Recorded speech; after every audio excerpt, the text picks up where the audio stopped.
Shalom, selamat malam.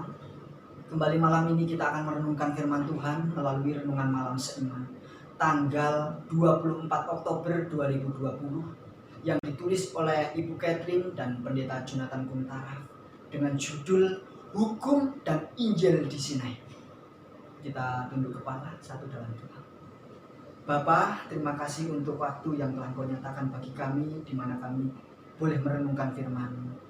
Tuntunlah kami melalui Roh Kudus-Mu ya Bapa, sehingga kami pun boleh mengerti dan memahaminya. Dalam nama Tuhan Yesus kami berdoa. Amin. Kebenaran firman Tuhan yang akan kita renungkan pada malam hari ini terdapat di dalam buku Keluaran 20 ayatnya yang 1 dan yang kedua. Lalu Allah mengucapkan segala firman ini, Akulah Tuhan Allahmu yang membawa engkau keluar dari tanah Mesir, dari tempat perbudakan. Bila kita membaca mengenai 10 hukum, kita sering lupa membaca Keluaran 20 ayatnya yang pertama dan yang kedua, di mana Allah memperkenalkan dirinya dan memberikan alasan mengapa hukum Allah itu diberikan kepada kita.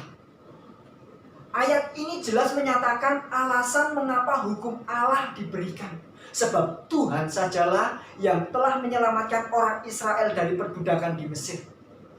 Ini berarti Allah adalah sebagai penebus kita.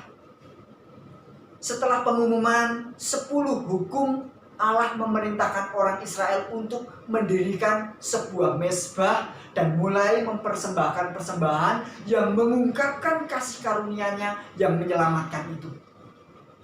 Di Gunung Sinai, Allah memberi Musa sebagian besar hukum upacara yang berhubungan dengan pembangunan tempat kudus, di mana Allah akan tinggal bersama umatnya dan bertemu dengan mereka untuk membagikan berkat-Nya dan mengampuni dosa-dosa mereka, seperti yang dicatat dalam Keluaran 24 ayatnya yang ke-9 sampai ke-31.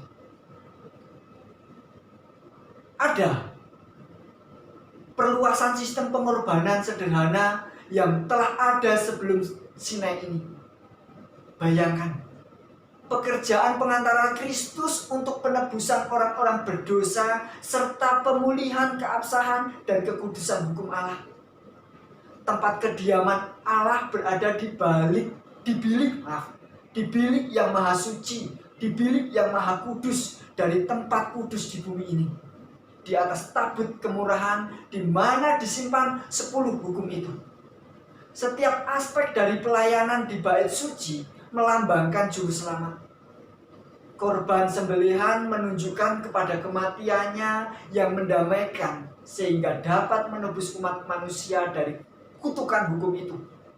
Sementara 10 hukum ditempatkan di dalam tabut perjanjian, hukum upacara bersama dengan hukum sipil yang Allah berikan ditulis dalam kitab Taurat dan ditempatkan di samping tabut perjanjian sebagai saksi bagi orang-orang Israel, sebagaimana dalam Ulangan 31 ayatnya yang ke-26.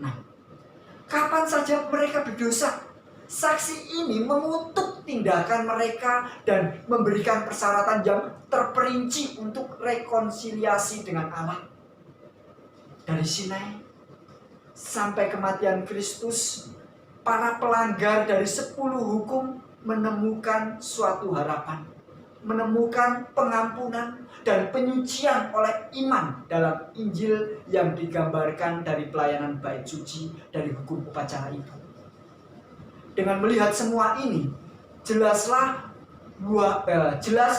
bahwa walaupun seakan-akan penurutan kepada hukum Allah adalah sebagai syarat keselamatan, namun sebenarnya hanya Yesus sajalah yang dilambangkan dengan korban domba yang dapat menyelamatkan kita. Hukum Tuhan hanya menunjukkan keadaan kita yang berdosa sebab telah melanggar hukum Tuhan. Kiranya kita senantiasa mau bergantung sepenuhnya kepada Yesus, Juru Selamat kita. Kita ucap syukur.